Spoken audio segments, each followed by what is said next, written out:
करने जन्म लिया तो हमें शानो शौकत से जीने का मौका मिला साथियों। आइए मैं एक लाइन और गाना चाहूंगा अरविंद जी के सम्मान में कि अब सलामत रहे आप सिए, अब सलामत रहे आप सिए, भाईचारा वतन कह रहा है, मत मिटाओ हमें नफरतों में, मत मिटाओ हमें नफरतों में, अब तो सारा जहां कह रहा है, मत मिटाओ हमें नफरतों में, अब तो सारा जहां कह रहा है। जोरदार तालियां आदरणीय अरविंद मालवी जी के सम्मान में। आप आए और अपनी बात करें। जोरदार तालियां भैया के सम्मान में। धन्यवाद।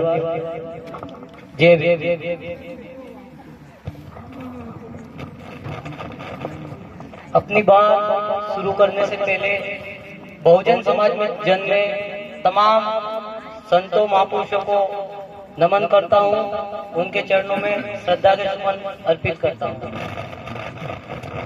आज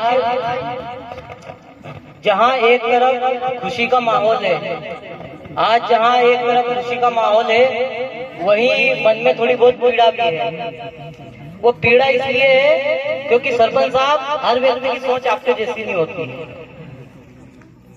हर व्यक्ति की सोच आपके जैसी नहीं होती है। कल जहां हमारा समाज भारतीय संविधान निर्माता बाबा साहब डॉक्टर बी.आर. अम्बेडकर जी की जन्म जयंती बड़े ही हर्षोल्लास से पूरे देश में मना रहा था, वहीं उसके विपरीत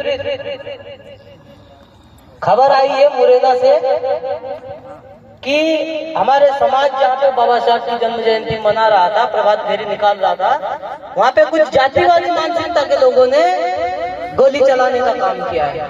हमारे भीम सैनिकों के शरीर पे गोली से शरीरों को छलनी करने का काम किया है, जिसमें हमारे भाई संजय जाटव की मौके पे मौत हो गई और उसमें हमारी बहन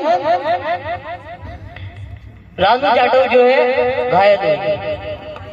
तो ये बहुत ही दुख का विषय है। आखिर हम ये कैसे समय में जी रहे हैं, ये कैसे इस देश में हम जो जी रहे हैं, इस देश में कैसे हालात जो है लगातार मौजूदा सरकार के द्वारा उत्पन्न किए जा रहे हैं। क्या बाबा साहब ने ऐसे ही भारत का सपना देखा था? जब बाबा साहब ने क्या किसी एक विशेष व्यक्ति वर्ग के लिए काम किया? बाबा साहब महार जाति से थे, क्या उन्होंने केवल अपनी ही जाति के लोगों के लिए कार्य किया? क्या उन्होंने केवल भलाई समाज के लिए कार्य किया? क्या केवल उन्होंने वाल्मीकि समाज के लिए काम किया? जवाब आता है नहीं। बाबा साहब ने न किसी धर्म के लिए काम किया, न किसी जाति के लिए काम किया, बाबा साहब ने भारत के प्रत्येक नागरिक के लिए काम किया।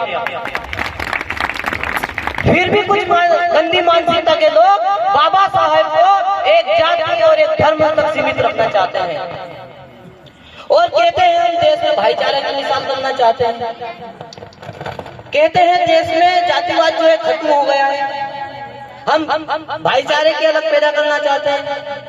वो तो अच्छा है कि समाज में कुछ लोग, हमारे सरपंच साहब जैसे लोग पैदा हैं जो शिक्षित है, समझदार है, जो समाज को एक अच्छा संदेश देने का कार्य करते हैं कि नहीं, जब बनाने वाले में हमने फर्क नहीं किया तो हम फर्क क्यों करें।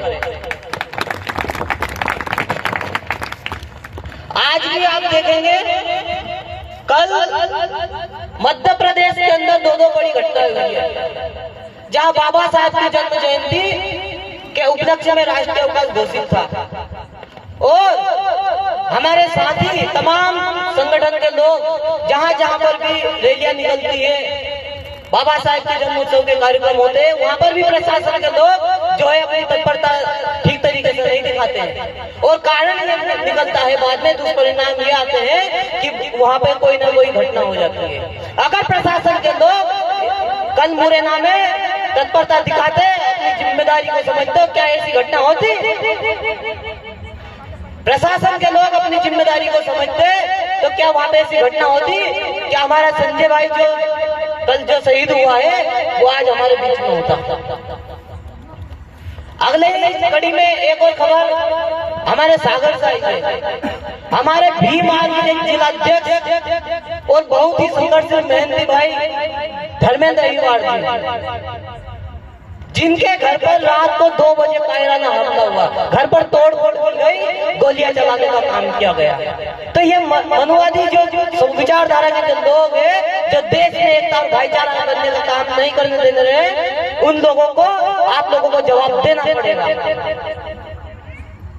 आप लोगों को सरकार से भी सवाल करना पड़ेगा। आज हमारे लोगों पे जहाँ का अन्याय अत्याचार होता है, वहाँ हमारे समाज के लोगों को जो है आवाज उठाने का काम करना पड़ेगा। आपकी आवाज उठाने के लिए कोई नेता नहीं आएगा, आपकी आवाज उठाएगा तो आपके समाज का बेटा उठाएगा, आपके कोई बीच का व्यक्ति उठाएगा।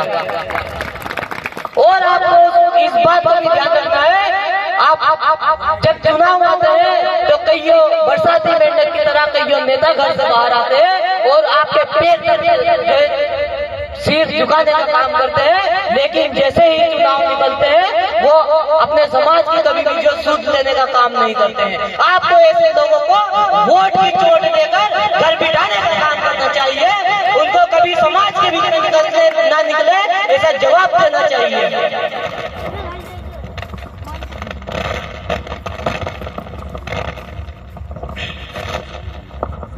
बाबा साहब ने कहा था शिक्षा वो शेरनी का दूध है, जो जितना पिएगा वो उतना दहाड़ेगा। शिक्षा एक ऐसा अमूल्य धन है जिसका कभी कोई बंटवारा नहीं होता है। मानो अगर आप 2 भाई हो 3 भाई हो